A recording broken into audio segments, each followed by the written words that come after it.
नमस्ते दोस्तों, mission exam centre पर आपका स्वागत है। नमस्कार।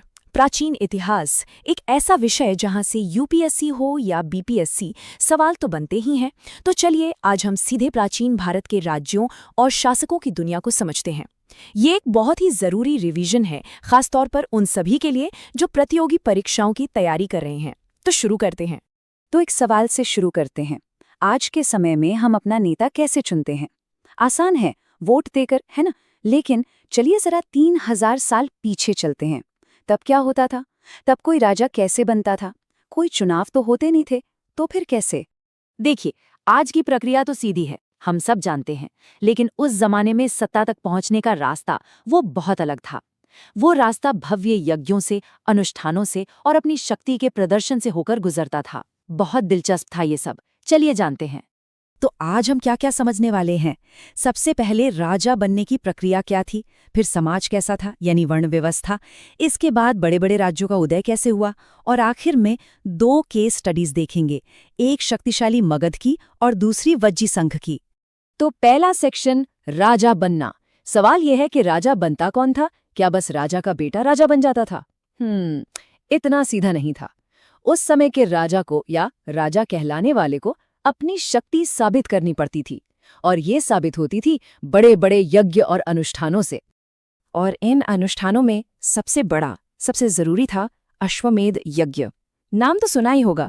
ये सिर्फ एक पूजा पाठ नहीं था, बल्कि ये एक पॉलिटिकल स्टेटमेंट था। एक तरह से अपनी ताकत का, अपनी संप्रभुता का खुला ऐलान था।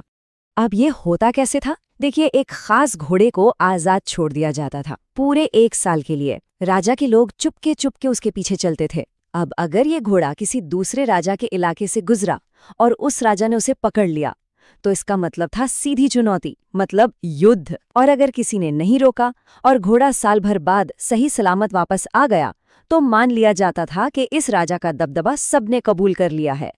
अब देखिए, किसी भी जगह की राजनीति को समझने के लिए वहां के समाज को समझना बहुत जरूरी होता है। और उस समय का समाज एक खास व्यवस्था पर टिका था, जिसे हम कहते हैं वर्ण व्यवस्था। परीक्षाओं के लिए ये विषय बहुत बहुत महत्वपूर्ण है। तो ये व्यवस्था समाज को 4 समूहों या वर्णों में बांटती थी। सबसे ऊपर ब्राह्मण, जिनका काम था वेदों को पढ़ना, पढ़ाना और यज्ञ करवाना। फिर आते थे क्षत्रिय, यानी शासक और योद्धा, जिनका काम लड़ना और लोगों की रक्षा करना था। तीसरे थे वैश्य, किसान, पशुपालक, व्यापारी, ये सब। और आखिर में थे शूद्र, जिनका काम ऊपर के तीनों वर्णों की सेवा करना था। अब यहाँ परीक्षा के दृष्टिकोण से एक बात गांठ बांध लीजिए, शूद्रों और महिलाओं को वेद पढ़ने की इजाजत नहीं थी। ये एक बहुत बड़ा सामाजिक प्रतिबंध था। ठीक है, तो समाज की बनावट हमने समझ ली। अब इसी पृष्ठभूमि में राजनीति में एक बहुत बड़ा बदलाव आ रहा था। छोटे छोटे इलाके, जिन्हें जनपद कहते थे, अब बड़े और शक्तिशाली राज्यों में बदल रहे थे, और यही कहलाए महाजनपद। ये जो बदलाव है ना, जनपद से महाजनपद का, ये समझना बहुत जरूरी है। तो फर्क क्या था इन दोनों में? जनपद का सीधा मतलब है जन मतलब लोग और पद मतलब पैर। जहां लोगों ने पैर रखे वो जनपद बन गया, जैसे दिल्ली का पुराना किला या मेरठ के पास हस्तिनापुर। लेकिन करीब 2500 साल पहले इन्हीं में से कुछ जनपद बहुत ज्यादा ताकतवर हो गए और वो बन गए महाजनपद, मतलब महान जनपद। इनके पास अपनी बड़ी राजधानियां थीं, वो भी किलेबंद। इस नक्शे को जरा ध्यान से देखिए। ये उस समय के शक्ति केंद्रों को दिखाता है। एक चीज साफ नजर आएगी, ज्यादातर जो बड़े महाजनपद थे, जैसे मगध, कोशल, वज्जी, ये सब गंगा नदी की घाटी के आसपास थे। और ये कोई इत्तेफाक नहीं था। यहाँ की उपजाऊ जमीन और नदियां ही इनकी ताकत का एक बहुत बड़ा कारण थीं। तो महाजनपदों में नया क्या था? बहुत कुछ। इनकी राजधानियों के चारों ओर मजबूत किले होते थे। इनके पास अब स्थायी सेनाएं थीं, मतलब सैनिक अब सिर्फ लड़ाई के समय नहीं बल्कि हमेशा सेना में रहते थे। और इन सैनिकों को नियमित वेतन भी मिलता था। और ये सब खर्चा कहाँ से आता था? व्यवस्थित कराधान से, मतलब लोगों से नियमित रूप से कर वसूला जाता था। आहत सिक्कों का इस्तेमाल भी शुरू हो गया था। ये जो तस्वीर है, ये कौशाम्बी की एक किले की दीवार का बचा हुआ हिस्सा है। इसको देखकर अंदाजा लगाइए कि ये कितना विशाल रहा होगा। लकड़ी, ईंट, पत्थर, इन सब से बनी ये दीवारें ये बताती हैं कि उस दौर में सुरक्षा कितनी बड़ी चिंता थी। एक राज्य को दूसरे से कितना खतरा महसूस होता था। चलिए अब एक केस स्टडी करते हैं उस दौर के सबसे ताकतवर महाजनपद की, मगध। मगध एक राजतंत्र का सबसे बेहतरीन उदाहरण है। तो सवाल ये उठता है कि मगध इतना ताकतवर बना कैसे? इसके पीछे कई वजह थी। पहली, इसकी भूगोल। गंगा और सोन जैसी नदियों की वजह से जमीन उपजाऊ थी और आने जाने के रास्ते भी आसान थे। दूसरी वजह, यहाँ के संसाधन। जंगलों से सेना के लिए हाथी और मजबूत लकड़ी मिलती थी। तीसरी, खनिज। यहाँ लोहे की खदानें थीं जिससे मजबूत हथियार और औजार बनते थे। और चौथी और सबसे अहम वजह, यहाँ के राजा बिंबिसार और अजातशत्रु जैसे बहुत महत्वाकांक्षी शासक हुए जिन्होंने मगध को बहुत शक्तिशाली बनाया। तो क्या उस दौर में हर जगह मगध जैसा ही राजतंत्र था? जी नहीं। एक और मॉडल भी था जो इससे बिल्कुल अलग था, और वो था वज्जी संघ का। ये एक दिलचस्प विकल्प था। वज्जी में जो सिस्टम था उसे गढ़ या संघ कहते थे। यहाँ कोई एक अकेला राजा नहीं था, बल्कि यहाँ बहुत सारे शासक थे, कभी कभी तो हजारों। और मजे की बात यह है कि उन सबको राजा ही कहा जाता था। ये सभी मिलकर शासन चलाते थे, एक तरह का गणतंत्र या अल्पतंत्र कह सकते हैं इसे। तो अब हमारे सामने दो बिल्कुल अलग अलग मॉडल हैं। एक तरफ है मगध, एक राजतंत्र जहां एक ही राजा है और सारी शक्ति उसी के हाथ में है, मतलब केंद्रीकृत शक्ति। दूसरी तरफ है वज्जी, एक गण या संघ जहां शक्ति बहुत से राजाओं में बटी हुई है और फैसले सभा में बहस के बाद होते हैं, मतलब विकेंद्रीकृत शक्ति। ये तुलना खासकर मेंस परीक्षा के लिए बहुत ही ज्यादा महत्वपूर्ण है। वज्जी की असली ताकत क्या थी? उनकी एकता। खुद बुद्ध ने मगध के राजा अजातशत्रु को बताया था कि वज्जी को हराना नामुमकिन है जब तक वो लोग एक साथ मिलकर बैठकें करते रहेंगे, एकजुट होकर काम करेंगे और अपने बनाए नियमों को मानेंगे। उनकी असली शक्ति यही थी। तो आखिर में एक सवाल छोड़ जाते हैं। हमने प्राचीन भारत में शासन के दो मजबूत मॉडल देखे, एक मगध का राजतंत्र और दूसरा वज्जी का गणतंत्र। जरा सोचिए, आज के आधुनिक भारत की जड़ों में इन दोनों में से किसकी विरासत ज्यादा गहरी है, एक शक्तिशाली केंद्र की या सामूहिक फैसले लेने की? इस पर सोचिएगा जरूर। सबसे पहले हम देखेंगे कि शुरुआती राजा और उनके यज्ञ कैसे उनकी शक्ति का सोर्स बनते थे। फिर हम चलेंगे जनपद से महाजनपद तक के सफर पर, जानेंगे कि इन साम्राज्यों का इकोनॉमिक बेस क्या था, मतलब पैसा कहाँ से आता था। और फिर बहुत ही इंटरेस्टिंग कंपैरिजन मगध और वज्जी के बीच। और आखिर में हम बात करेंगे प्राचीन गणराज्यों की विरासत की। तो तैयार हो जाइए, ये सफर बहुत मजेदार होने वाला है। तो चलिए सबसे पहले उस जमाने की बात करते हैं जब शासक मतलब रूलर्स अपनी पावर को एस्टैब्लिश कर रहे थे। आपको पता है ये प्रोसेस भी इवॉल्व हुआ। पहले लोग चुनते थे और धीरे धीरे ये मामला काफी कॉम्प्लेक्स रिचुअल्स यानी अनुष्ठानों की तरफ बढ़ गया। अब जरा सोचिए, आज से लगभग 3000 साल पहले कोई राजा कैसे बनता होगा? क्या आज की तरह चुनाव होते थे या कोई और ही तरीका था? यही सवाल हमें उस वक्त के समाज की गहराइयों में ले जाता है। देखिए, आज का सिस्टम तो सबको पता है, हम वोट डालते हैं और हमारे नेता चुने जाते हैं, सिंपल। लेकिन 3000 साल पहले चीजें बहुत अलग थीं। तब राजा अपनी ताकत का प्रदर्शन करते थे और इसी से उन्हें मान्यता मिलती थी। और इसका सबसे बड़ा तरीका था अश्वमेध यज्ञ जैसे बड़े बड़े आयोजन करना। इसे सिर्फ एक पूजा पाठ मत समझिए, ये तो पावर का एक ओपन डिक्लेरेशन था, एक पॉलिटिकल स्टेटमेंट। तो आखिर ये अश्वमेध यज्ञ था क्या? देखिए, ये कोई मामूली यज्ञ नहीं था, ये एक बहुत बड़ा पॉलिटिकल और मिलिट्री पावर शो था। होता ये था कि राजा एक घोड़े को सजा धजाकर 1 साल के लिए खुला छोड़ देता था। अब ये घोड़ा जिन जिन राज्यों से होकर गुजरेगा, वहां के राजाओं के लिए ये एक अल्टीमेटम जैसा था। या तो वो चुपचाप इस राजा की सुप्रीमेसी को मान ले या फिर घोड़े को रोके और युद्ध के लिए तैयार हो जाए।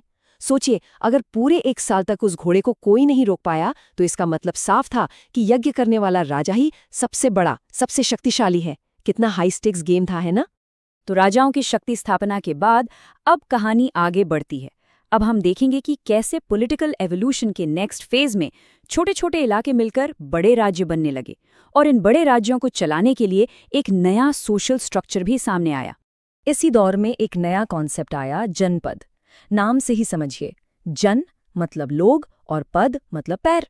तो जनपद यानी वो जगह जहां लोगों ने अपने पैर रखे, जहां वो बस गए। ये हमारे अर्लीस्ट टेरिटोरियल स्टेट्स थे। और ये सिर्फ किताबों की बातें नहीं हैं। आर्कियोलॉजिस्ट को इनकी बस्तियां मिली हैं, जैसे दिल्ली का पुराना किला या मेरठ के पास हस्तिनापुर। अब देखिए, जब राज्य बड़े हो रहे थे तो समाज को ऑर्गेनाइज करने की भी जरूरत पड़ी और यहीं पर पुरोहितों ने वर्ण व्यवस्था की नींव रखी। ये एक काफी रिजिड सोशल स्ट्रक्चर था जिसमें समाज को काम के आधार पर 4 हिस्सों में बांट दिया गया। ब्राह्मण, जो वेदों का अध्ययन और यज्ञ करते थे। क्षत्रिय, जो शासक थे, जिनका काम युद्ध और रक्षा करना था। फिर थे वैश्य, जो किसान, पशुपालक और व्यापारी थे। और आखिर में शूद्र, जिनका काम बाकी तीनों वर्णों की सेवा करना तय किया गया था। और ये व्यवस्था कितनी कठोर थी, इसका अंदाजा सिर्फ एक नियम से लग जाता है। महिलाओं और शूद्रों को, दोनों को, वेदों के अध्ययन का अधिकार नहीं दिया गया था। सोचिए, वेद जो उस समय ज्ञान का सबसे बड़ा सोर्स माने जाते थे, उनसे इन्हें दूर रखा गया। ये उस समय की एक कड़वी सामाजिक सच्चाई थी। अब देखिए, जनपद से महाजनपद तक का सफर इन 2 तस्वीरों में कितना साफ दिखता है। एक तरफ है ये पेंटेड ग्रेवेयर यानी चित्रित धूसर पात्र, कितने सिंपल लेकिन सुंदर बर्तन हैं। ये दिखाते हैं जनपदों की सरल लाइफ। और फिर दूसरी तरफ देखिए, कौशाम्बी के किले की ये जबरदस्त दीवार। ये सिर्फ ईंटें नहीं हैं, ये हैं पावर, रिसोर्सेज और एम्बिशन का सबूत। ये दीवार चिल्ला चिल्ला कर बता रही है कि अब राज्य कितने बड़े और ताकतवर हो चुके थे। तो लगभग 250 साल पहले तक कई जनपद और ज्यादा पावरफुल होकर महाजनपद बन गए। इस मैप पर नजर डालिए, ये उस दौर की सुपर पावर्स हैं। गांधार से लेकर मगध और वज्जी तक, ये सब महाजनपद थे। इन सब की अपनी कैपिटल सिटीज थी और उन राजधानियों के चारों तरफ मजबूत किले बनाए जाते थे। ये किलेबंदी उनकी बढ़ती मिलिट्री पावर का सिंबल थी। अच्छा, तो अब राज्य बड़े हो गए, किले बन गए, पर एक सवाल है, इन सब के लिए पैसा कहाँ से आ रहा था? चलिए अब उस इकोनॉमिक इंजन को समझते हैं जो इन नए और बड़े साम्राज्यों को पावर दे रहा था। सोचने वाली बात है, इतनी बड़ी बड़ी सेनाएं, विशाल किले, हजारों कर्मचारी, इन सब का खर्चा कैसे चलता था? जाहिर सी बात है, इसके लिए रिसोर्सेज तो बहुत ज्यादा चाहिए थे। और इसका जवाब था अ प्रॉपर टैक्स सिस्टम। अब राजा गिफ्ट्स पर डिपेंड नहीं थे, अब वो रेगुलर टैक्स वसूलते थे। और टैक्स का सिस्टम भी देखिए, किसानों से उनकी फसल का 1/6 हिस्सा लिया जाता था, जिसे भाग कहते थे। कारीगरों पर टैक्स, उनसे महीने में 1 दिन राजा के लिए फ्री में काम करवाया जाता था। पशुपालकों को जानवर या उनके प्रोडक्ट्स देने पड़ते थे। व्यापारियों को सामान की खरीद बिक्री पर टैक्स देना पड़ता था। अरे, हंटर गैदरर्स तक को जंगल से मिली चीजें टैक्स के रूप में देनी पड़ती थी। और इस पूरे टैक्स सिस्टम को जो फ्यूल मिल रहा था, वो आ रहा था एग्रीकल्चर में हुए 2 बड़े बदलावों से। ये गेम चेंजर्स थे। पहला, हल में अब लोहे के फाल मतलब आयरन प्लाउशेयर्स का इस्तेमाल होने लगा। इससे हार्ड सॉइल को जोतना भी आसान हो गया। और दूसरा, धान की खेती में एक रेवोल्यूशन आया।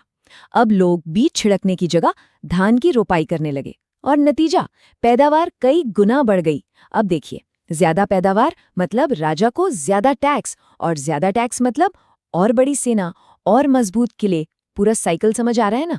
चलिए अब कहानी के सबसे दिलचस्प मोड़ पर आते हैं। अब हम बात करेंगे उस दौर के 2 पॉलिटिकल सुपर पावर्स की जो एक दूसरे से बिल्कुल अलग थे।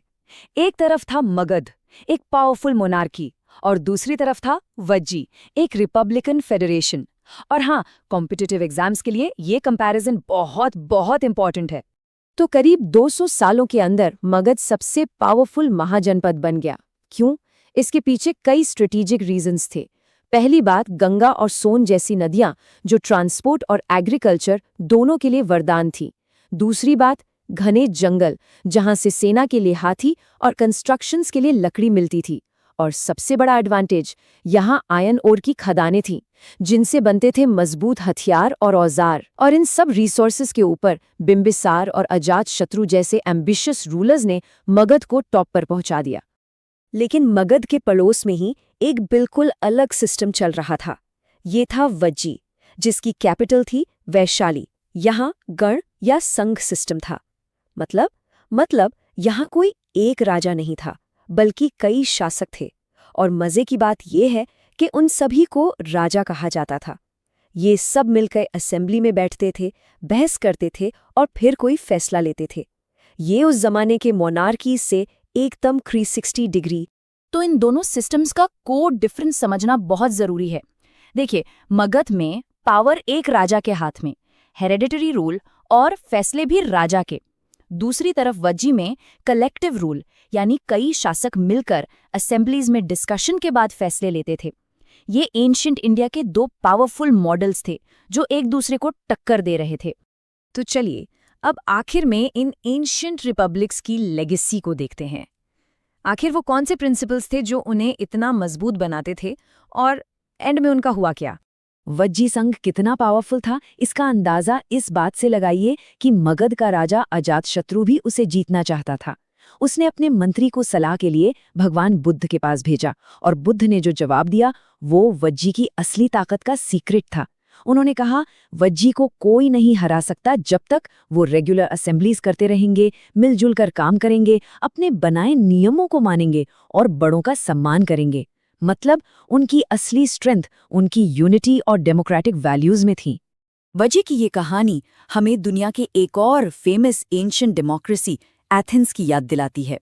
लेकिन यहाँ एक बड़ा सवाल है जिसके बारे में सोचना जरूरी है।